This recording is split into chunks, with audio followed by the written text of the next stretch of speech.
Puji Tuhan. Shalom. Wah, sudah makan? Oh sudah, mungkin ada yang puasa ya, karena kita ada 30 hari puasa. Sekali lagi shalom. Bisa lebih kenceng lagi, shalom. Kita boleh kasih tepuk tangan buat kemuliaan nama Tuhan. Haleluya, puji Tuhan. Sebelum kita mendengarkan firman Tuhan, boleh senggol kanan kiri katakan, ojo turu lo yo. Ya, jangan tertidur Bapak Ibu ya. Karena dari atas saya bisa ngelihat yang sudah mulai ngiler ya, yang sudah mulai goyang-goyang. Tapi saya percaya tidak ada yang tertidur ya. Karena kalau tertidur bahaya ya, sama seperti ada seorang bernama Petrus ya. Pada saat itu dia beli bakpao di depan gereja, dan waktu di gereja itu pendetanya khotbah tentang Petrus ya. Dan pendetanya dengan kencang, saudara-saudara, kaget semua ya. Petrus, apa yang ada padamu? Teriak dia, bakpao gitu ya. Karena habis beli bakpao ya. Saya percaya hari ini gak ada yang bawa bakpao ya Bapak Ibu ya. Atau ada yang namanya Petrus? Oh ada ya pasti ada karena nama-nama yang familiar, nama Alkitab ya. Tapi Petrus singkatannya kok kurang enak ya, penembak misterius, nah ini jadi problem ya.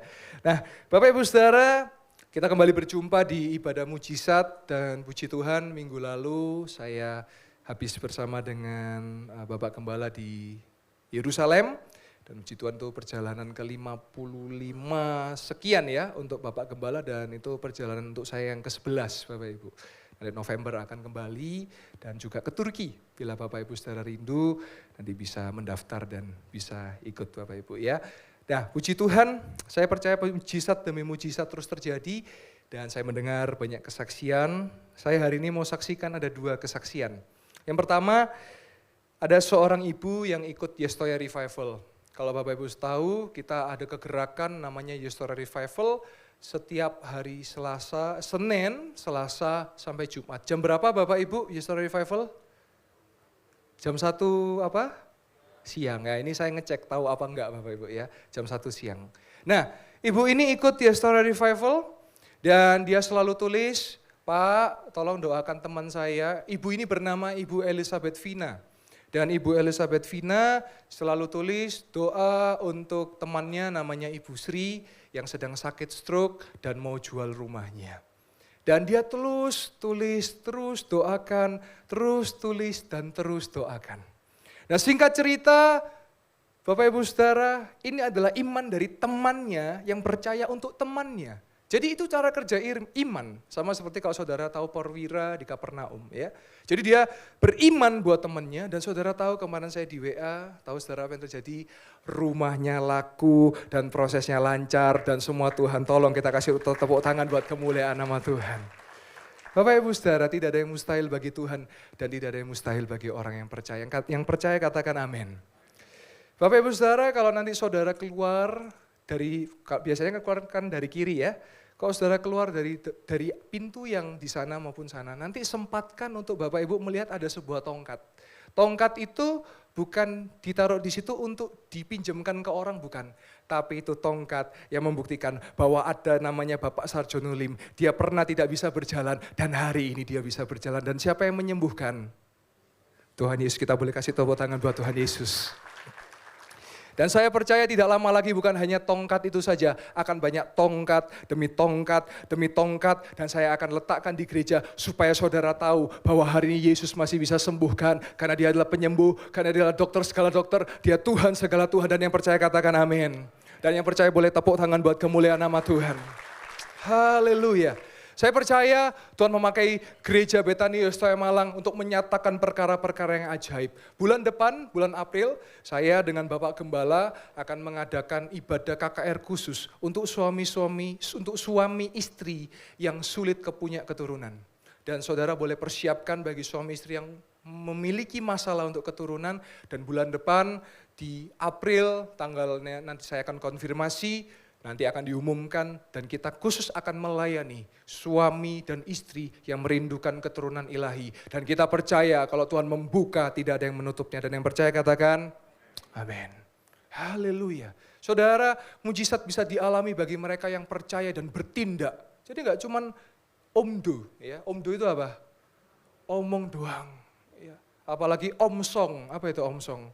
omong kosong ya. Tetapi mujizat akan dialami bagi mereka yang memperkatakan kata-kata iman. Bapak Ibu Saudara, saya mau merubah sesuatu. Kalau biasanya orang nulis di kolom komentar, ini pasti ada yang nonton juga dari luar negeri, dari luar kota. Atau Bapak Ibu Saudara yang hadir biasanya melalui Instagram. Bapak Ibu Saudara, kata-kata iman kita balik sekarang. Biasanya kita tulis, saya telinganya sakit, saya ngalami ini. Saudara balik, karena iman artinya saudara percaya walaupun belum melihat. Katakan amin. Nah saudara, sekarang saudara balik, saya sudah sembuh dari penyakit saya. Nah jadi dibalik. Walaupun saudara belum sembuh, tapi saudara sudah deklarasi bahwa saya sembuh. Loh ya, saya mau saksikan, ini kesaksian yang kedua. Tadi pagi saya bertemu dengan Bapak Joseph Tommy. Bapak Joseph Tommy bertahun-tahun menunggu pekerjaan. Dia sudah apply, dia sudah lamar, sudah cari pekerjaan. Tidak bisa dapat pekerjaan sampai bulan lalu. Dan saya katakan, Bapak percaya bahwa Yesus sanggup memberikan apa yang Anda butuhkan. Dan tapi Anda harus terus katakan, saya sudah dapat kerja, saya sudah dapat kerja, saya sudah dapat kerja. Dan Bapak Ibu Saudara tahu, tadi pagi Bapak Joseph berjumpa dengan saya dan dia katakan apa? Pak, puji Tuhan, saya keterima kerja. Dan kita boleh kasih tepuk tangan buat kemuliaan nama Tuhan. Haleluya. Mujizat bisa dialami bagi mereka, orang-orang yang percaya. Sebab itu, saya mau bahas lebih dalam tentang puasa. Karena sebelum saya melayani, saya pasti akan berpuasa. Dan kita 30 hari kita juga berpuasa. Nah puasa kita itu apa tujuannya? Hari ini kita akan belajar sama-sama. Dan setelah saya sampaikan, nanti saya akan mengadakan altar call. Setelah altar call kita ada perjamuan kudus. Dan hari ini saya percaya yang sakit disembuhkan Tuhan. Yang lemah dikuatkan Tuhan. Dan yang berkekurangan diberkati Tuhan berlimpah-limpah. Kalau hari ini engkau mencari pekerjaan, dia akan tuntun engkau dapat pekerjaan. Kalau hari ini engkau cari jodoh, dia akan berikan jodoh yang terbaik. Yang seiman dan yang seamin. Amin. Iya. Haleluya. Kita melihat di Matius 9 ayat yang ke-14. Kalau saudara baca dari Alkitab perikop tentang hal berpuasa. Nah kemudian datanglah murid-murid Yohanes. Di sini adalah murid Yohanes Pembaptis. Kepada Yesus dan berkata, mengapa kami dan orang Farisi berpuasa, tetapi murid-muridmu tidak? Di ayat 15 dijawab apa oleh Yesus? Yesus menjawab kepada mereka, dapatkah sahabat-sahabat mempelai laki-laki berduka cita selama mempelai itu bersama mereka. Tetapi waktunya akan datang, mempelai itu diambil dari mereka dan pada waktu itulah mereka akan berpuasa. Nah sebelum lanjut ke ayat 16, kita tetap di 14 dan 15. Bapak Ibu Saudara, kenapa kita berpuasa? Satu, karena kita mau dipenuhi hadirat Tuhan. Saudara, berpuasa itu tidak mudah. Karena saudara menahan makan. Loh Pak, kalau minum air putih boleh? Boleh saudara. Kalau minum es campur jadi masalah. Nah, ini. Pak saya puasa tapi saya makan es teler boleh nggak Pak? Wah itu bukan puasa itu ya. Bukan minum itu makan saudara ya. Jadi boleh. Kenapa kita minum? Karena 70% dari tubuh kita adalah cairan.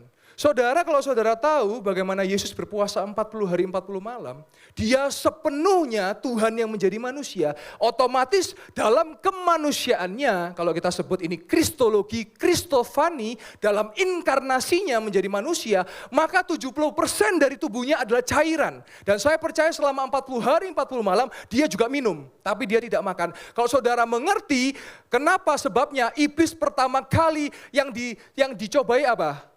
Roti. Karena Yesus menjadi lapar bukan menjadi haus.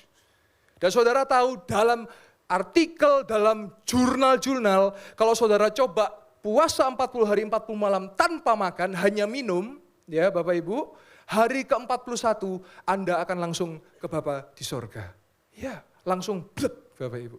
Jadi menunjukkan bahwa Yesus dalam kemanusiaannya, menunjukkan bahwa dia dalam kemanusiaan, menunjukkan bahwa betul-betul dia Tuhan yang dalam kemanusiaannya betul-betul menjadi manusia.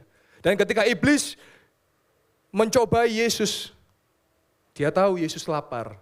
Dia cobai apa? Ubah batu menjadi roti. Yesus jawab apa?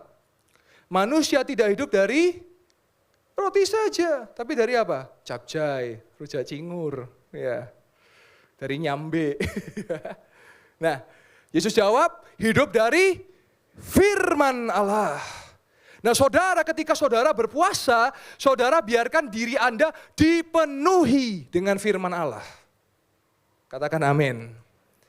Jadi terus ada yang bertanya, Pak, tapi kalau saya punya emah gimana? Bapak Ibu semua punya emah, Bapak Ibu. Emah itu kan artinya kan di sini ya. Ya maksud saya sakit mah ya. Karena kadang-kadang orang ini ada jantung, wah saya juga ada jantung gitu ya. Ini ada hati, oh saya juga ada hati. Ya maksudnya ada penyakit mah, penyakit jantung, penyakit hati.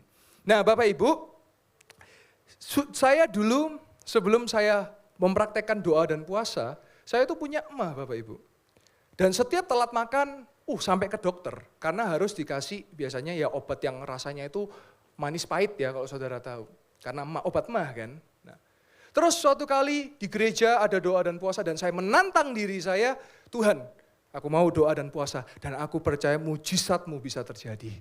Dan saudara tahu, waktu saya ikut pertama kali waktu itu saya masih SMP, saya doa puasa, saya bisa lewati itu dan sampai hari ini mah saya hilang dan Tuhan Yesus menyembuhkan dan kita boleh kasih tepuk tangan buat kemuliaan nama Tuhan. Ya. Jadi puasa yang pertama artinya saudara mau dipenuhi Tuhan.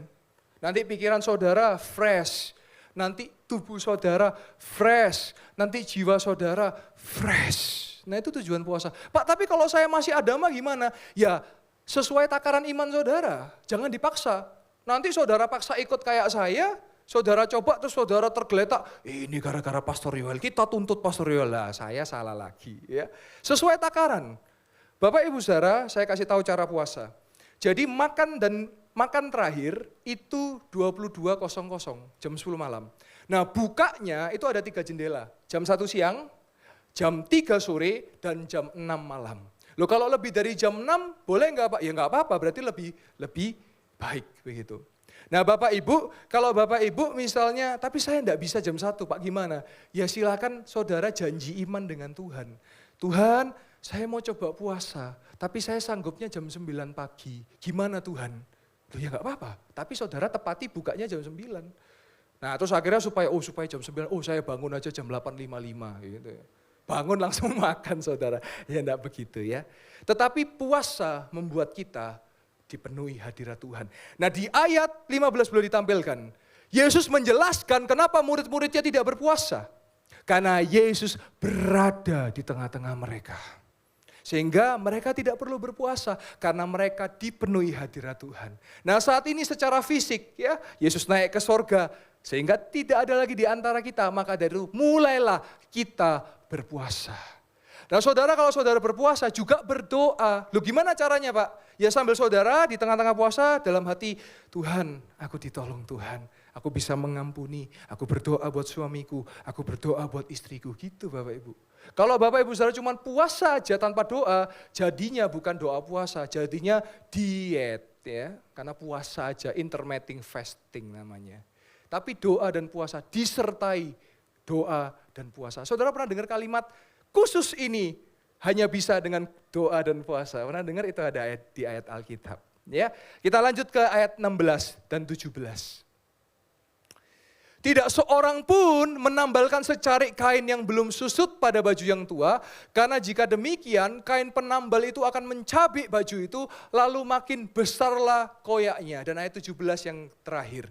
Begitu pula anggur baru tidak diisikan ke dalam kantong kulit yang tua, karena jika demikian kantong tua itu akan koyak sehingga anggur itu terbuang dan kantong itu pun hancur, tetapi anggur yang baru disimpan orang dalam kantong yang baru pula, dan dengan demikian terpeliharalah kedua-duanya. Mungkin kalau Bapak Ibu saudara baca agak mumet iki apa Pak maksudnya? Ya, saya jelaskan secara ringkas Bapak Ibu.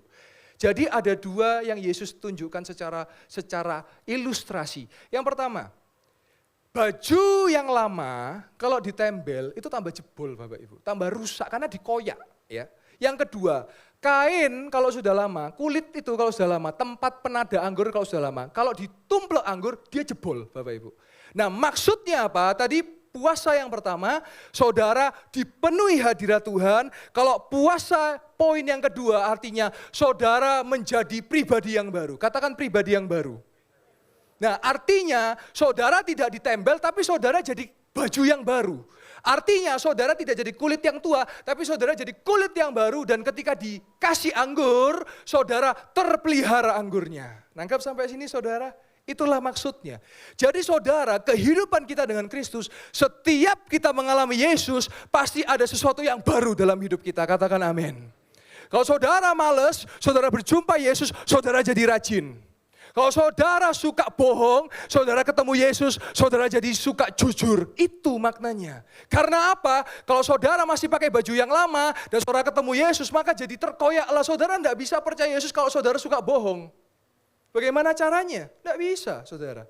Maka dari itu, hari ini kita mau jadi orang-orang percaya, menjadi orang-orang Kristen, yang kita mengenal Yesus, dan hidup kita bisa jadi berkat buat orang lain. Ya. Itulah tanda, itulah kita mengerti kenapa kita berpuasa, Bapak Ibu. Jadi puasa bukan untuk menebus dosa kita. Dosa kita ditebus oleh salib Yesus, oleh darah Yesus, oleh tubuhnya yang terkoyak-koyak. Dan dia bangkit, dia naik ke surga. Itu penebusan dosa, tetapi puasa untuk membuat kita dipenuhi hadirat Tuhan. Jadi tadi berpuasa, hadirat Tuhan, kedua menjadi pribadi baru, ciptaan baru. Nah yang terakhir, poin yang ketiga. Kita berpuasa supaya kita dipenuhi kuasa. Saudara tahu kenapa Yesus berpuasa? Karena dia mau memulai pelayanannya. 40 hari 40 malam dia di padang gurun. Dia berpuasa. Setelah itu apa yang dia lakukan mujizat pertama kali? Ada yang tahu? Mujizat merubah air menjadi anggur. Menjadi air anggur, anggur wonggul-wonggul Bapak Ibu ya. Kalau dalam bahasa Inggris lebih jelas, grape and wine. Kalau ini water turn into wine. Nah saudara tahu anggur itu nggak ada expirednya. Tambah lama tambah mahal, betul? Dan harus itu seperti itulah cinta kita kepada Tuhan. Cinta kita kepada sesama kita, pasangan kita, anak kita, keluarga kita. Tambah lama tambah mahal, tambah lama tambah manis. Ya. Jangan cinta seperti permen karet Bapak Ibu. Kenapa? Permen karet manis di awal, pahit di akhir. Akhirnya kita buang dan diinjak-injak. Oh enggak mungkin ya, diinjak lengket di sepatu ya. Tapi dibuang karena sudah jadi pahit. Nah hari ini kita belajar 3. Kita mau dipenuhi hadirat Tuhan. Kita mau menjadi pribadi yang baru. Dan kita mau dipenuhi kuasa. Haleluya.